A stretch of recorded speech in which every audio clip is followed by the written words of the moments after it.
CM ಕುರ್ಚಿ ಕದನ ಸದ್ಯಕ್ಕೆ ದೆಹಲಿಗೆ ಶಿಫ್ಟ್ ಆಗಿದೆ ಅಂತ ಹೇಳ್ಬೋದು.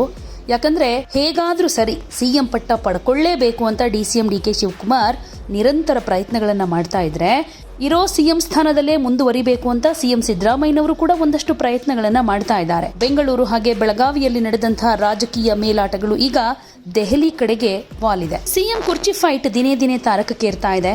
ಹೈಕಮಾಂಡ್ ಸೂಚನೆಯಂತೆ ಉಪಹಾರ ಕೂಟದ ಮೂಲಕ ಸಿಎಂ ಸಿದ್ದರಾಮಯ್ಯ ಹಾಗೆ ಡಿಸಿಎಂ ಡಿಕೆ ಶಿವಕುಮಾರ್ ನಾಯಕತ್ವ ಬದಲಾವಣೆ ವಿಷಯವನ್ನ ತಣ್ಣಗಾಗಿಸುವಂತೆ ಮಾಡಿದ ಪ್ರಯತ್ನ ಈಗ್ಯಾಕೋ ಫಲ ಕೊಟ್ಟ ರೀತಿ ಕಾಣಿಸ್ತಾ ಇಲ್ಲ. ಸಿಎಂ ಹಾಗೂ ಡಿಸಿಎಂ ಬೆಂಬಲಿಗರು ತಮ್ಮ ನಾಯಕರ ಪರವಾಗಿ ಧ್ವನಿ ಎತ್ತುತ್ತಾನೆ ಇದ್ದಾರೆ. ಎಐಸಿಸಿ ಅಧ್ಯಕ್ಷರಾದ ಮಲ್ಲಿಕಾರ್ಜುನ ಖರ್ಗೆ ಅವರು ಬೆಂಗಳೂರಿಗೆ ಬಂದು ಇದ್ರ ಬಗ್ಗೆ ಪರಿಸ್ಥಿತಿಯನ್ನ ಅವಲೋಕಿಸಿ ಸಿಎಂ ಡಿಸಿಎಂ ಅವರು ಹೈಕಮಾಂಡ್ ತೀರ್ಮಾನಕ್ಕೆ ಬದ್ಧ ಅನ್ನೋ ಹೇಳಿಕೆಯನ್ನು ಕೊಟ್ಟಿದ್ರು. ಆದರೆ ಅವರ ಆಪ್ತ ಬೆಂಬಲಿಗರು ಯಾಕೋ ಈ ವಿಷಯದಲ್ಲಿ ತಣ್ಣಗಾಗ್ತಾನೇ ಇಲ್ಲ. ಬೆಂಗಳೂರಿನ ಉಪಹಾರ ಕೂಟಗಳು ಮುಗಿದ ಮೇಲೆ ಬೆಳಗಾವಿಯ ಅಧಿವೇಶನದ ಸಂದರ್ಭದಲ್ಲಿ ನಡೆದ ಔತಣಕೂಟದಲ್ಲಿ ಈಗ ಮತ್ತೆ ನಾಯಕತ್ವದ ವಿಷಯಗಳು ಗರಿಗೆದರ್ತಾ ಇದೆ. ಪರಸ್ಪರ ಎರಡೂ ಬಣಗಳು ಶಕ್ತಿ ಪ್ರದರ್ಶನವನ್ನ ತೋರಿಸೋದಕ್ಕೆ ರೆಡಿ ಆಗ್ತಾ ಇದ್ದಾರೆ. ಸಿಎಂ ಸಿದ್ದರಾಮಯ್ಯನವರ ಬೆಂಬಲಿಗರು ಒಂದು ಕಡೆ ಸಭೆ ನಡೆಸಿದ್ರೆ, ಡಿಕೆ ಶಿವಕುಮಾರ್ ಬಣದವರು ಕೂಡ 40ಕ್ಕೂ ಹೆಚ್ಚು ಶಾಸಕರು ಔತಣಕೂಟದ ನೆಪದಲ್ಲಿ ಶಕ್ತಿ ಪ್ರದರ್ಶನವನ್ನ ಮಾಡಿದ್ದಾರೆ. ಬೆಳಗಾವಿ ಅಧಿವೇಶನದ ಸಂದರ್ಭದಲ್ಲೇ ಸಿಎಂ ಕುರ್ಚಿ ಕದನ ಕಾವೇರ್ತಾ ಇದೆ.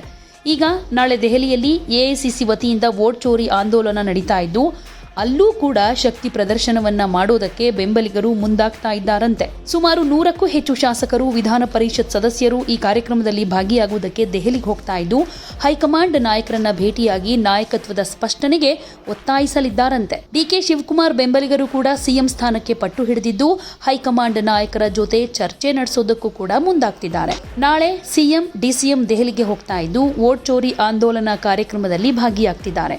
ಹೈಕಮಾಂಡ್ ನಾಯಕರನ್ನ ಭೇಟಿ ಮಾಡಿ ಚರ್ಚೆ ಮಾಡೋ ಸಾಧ್ಯತೆ ಇದೆ.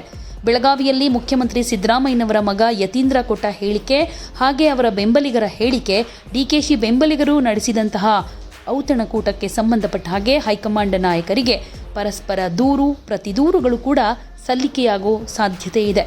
ರಾಜ್ಯ ನಾಯಕತ್ವಕ್ಕೆ ಸಂಬಂಧಪಟ್ಟ ಹಾಗೆ ಮಲ್ಲಿಕಾರ್ಜುನ ಖರ್ಗೆ, ಸಂಸದೀಯ ಮಂಡಳಿಯ ನಾಯಕಿ ಸೋನಿಯಾ ಗಾಂಧಿ, ಪ್ರಧಾನ ಕಾರ್ಯದರ್ಶಿಗಳಾದ ಕೆಸಿ ವೇಣುಗೋಪಾಲ್, ರಣದೀಪ್ ಸಿಂಗ್ ಸುರ್ಜೇವಾಲ್ ಅವರು ನಡೆಸಿದ ಒಂದು ಸುತ್ತಿನ ಮಾತುಕತೆ ಇನ್ಕಂಪ್ಲೀಟ್ ಆಗಿತ್ತು. ಈಗ ಮತ್ತೆ ಕುರ್ಚಿ ಕದನ ಜೋರಾಗಿರೋದ್ರಿಂದ ನಾಯಕರು ಈಗ ಯಾವ ತೀರ್ಮಾನ ತೆಗೆದುಕೊಳ್ತಾರೆ ಅನ್ನೋದನ್ನ ಕಾದು ನೋಡಬೇಕು. ಒಟ್ಟಾರೆ ಕಾಂಗ್ರೆಸ್ನ ಸಿಎಂ ಕುರ್ಚಿ ಸಮರ ಸದ್ಯಕ್ಕೆ ಬಗೆಹರಿಯೋ ಲಕ್ಷಣಗಳಂತೂ ಕಾಣಿಸ್ತಾ ಇಲ್ಲ. ಬೆಳಗಾವಿ ಅಧಿವೇಶನ ಹಾಗೆ ಸಂಸತ್ ಅಧಿವೇಶನದ ನಂತರ ಇದಕ್ಕೆ ಒಂದು ಕ್ಲಾರಿಟಿ ಸಿಗಬಹುದು. ಈಗ ಸಿಎಂ ಕುರ್ಚಿ ಕದನ ದೆಹಲಿಗೆ ಶಿಫ್ಟ್ ಆಗಿರೋದ್ರಿಂದ ಸೋನಿಯಾ ಗಾಂಧಿ ಅವರು ಯಾವ ತೀರ್ಮಾನವನ್ನ ತೆಗೆದುಕೊಳ್ಳಬಹುದು? ಒಂದ್ ಕಡೆಯಲ್ಲಿ ಡಿಕೆ ಶಿವಕುಮಾರ್ಗೆ ಸ್ವಲ್ಪ ಫೇವರ್ ಆಗಿದ್ದಾರೆ ಸೋನಿಯಾ ಗಾಂಧಿ ಅಂತ ಹೇಳಲಾಗ್ತಾ ಇದೆ.